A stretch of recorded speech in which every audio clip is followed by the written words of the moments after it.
I purchased these Mighty Sesame Tahini bars with cocoa nibs. I wanted to give them a shot because I thought they might be similar to halava, and actually they are. I already tried one bar and they're really good. They're kosher, pareve, and vegan, and they're pretty low in calories. They're 100 calories a bar, 6 grams of fat, but only 1 gram of saturated fat. It's a great snack.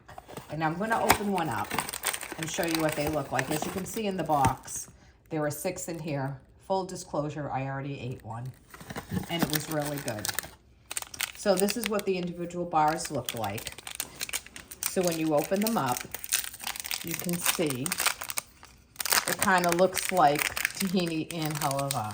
You can see this, it tastes really like a halava bar with little mini chocolate chips inside. It's really good and I highly recommend it. Something new and something different. Enjoy.